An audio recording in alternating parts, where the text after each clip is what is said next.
Common table tennis injuries and how to prevent. Part 2: Most used muscles in table tennis. In order to understand which muscles group is overused during the table tennis strokes, you need to understand the biomechanics in table tennis. Similar to other racket sports, tennis, golf, squash, table tennis includes different types of strokes and services. Each movement includes different biomechanical factors that could affect injuries. In the 10 most popular strokes, the forehand topspin and forehand smash are the movements that consume the most energy and require a lot of muscle to be used. 3 stroke phases. The table tennis strokes are characterized by 3 phases of different movements, in preparation with the whole body, legs, and hips. Acceleration using the wrist, the elbow, and the forearm at the moment of contact. Follow-through using mostly the waist to transfer the forward force. 6 energy link in table tennis. In this process, musculoskeletal joints such as the knee, shoulder, and elbow serve as links in the kinetic chain by generating and transmitting energy to the next link. Here is the list of energy link. Ankle, weak, the first link to transfer the power from the ground. Knee, medium, the intermediate link between the ground and the hips. Trunk, strong hip and waist, very strong core, then fewer injury possibilities. Shoulder, strong link between the core and the rotation axis. Elbow, medium link between the core and the forearm. Wrist, weak link, but suffer the highest velocity. So you can see that link number 1 and link number 6 are very important, but they are weak. Ankle and the wrist are the first and last links in the procedure. But unfortunately, the ankle and wrist are very weak. While the trunk, hip and waist is a very strong link. The ankle will absorb the power from the ground, and the wrist will transfer this energy to the ball.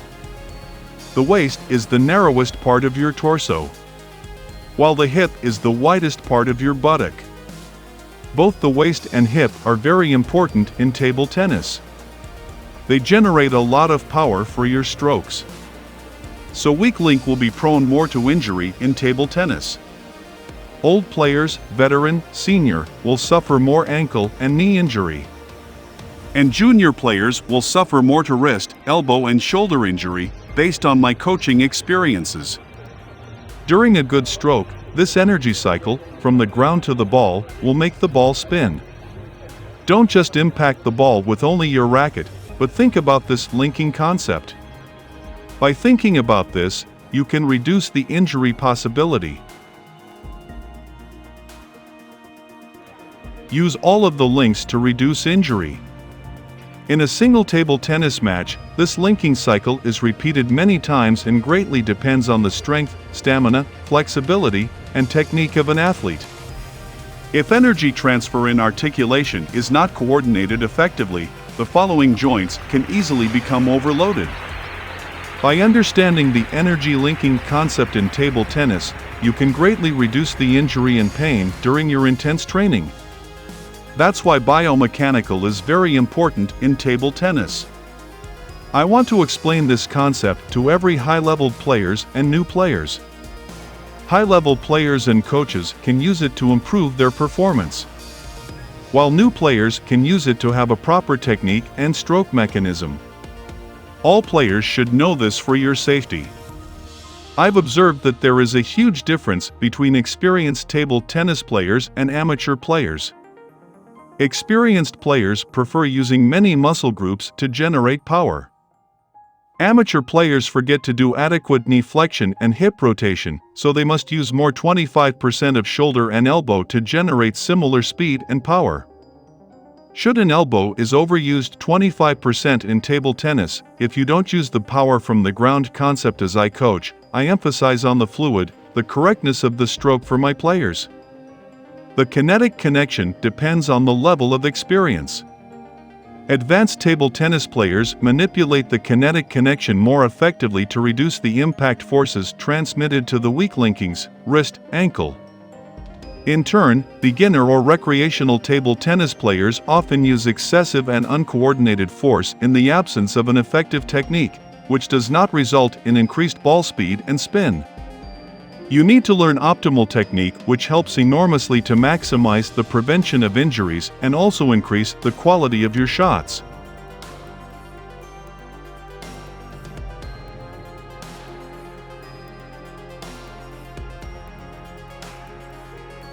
Injuries in racket sports.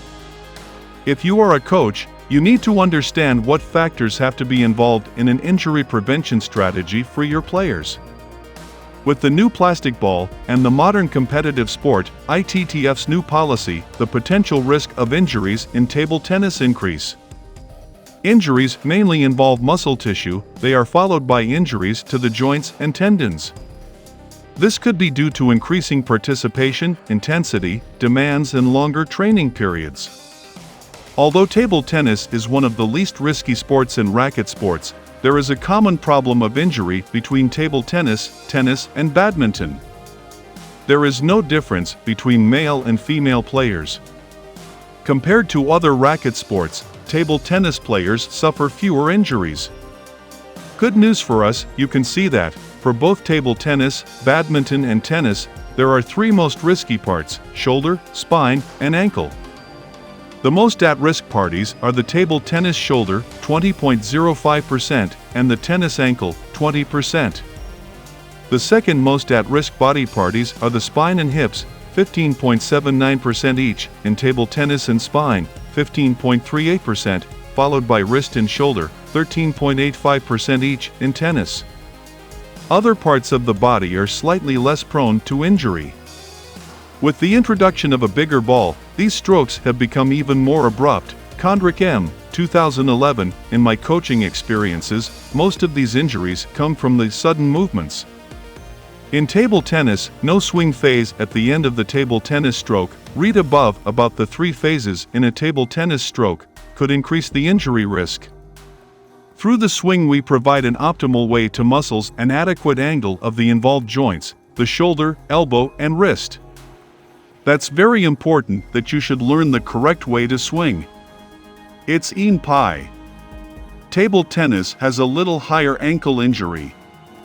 Due to the fast lateral movements in table tennis and complete movements in other racket sports, the integrity of the foot is essential because the support of the shoe and the orthoses cannot be used to modify the biomechanics of the foot.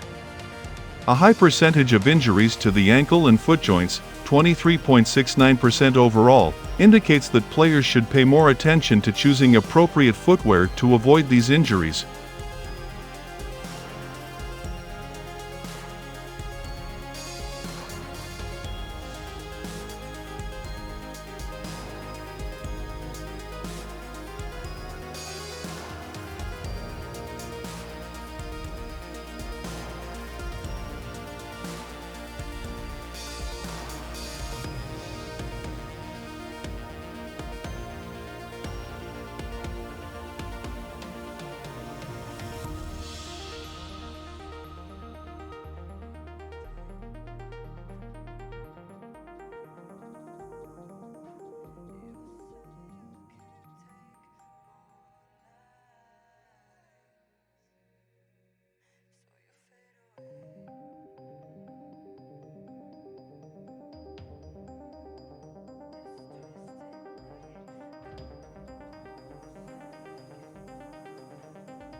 Read more about table tennis on my blog, PingSunday.com.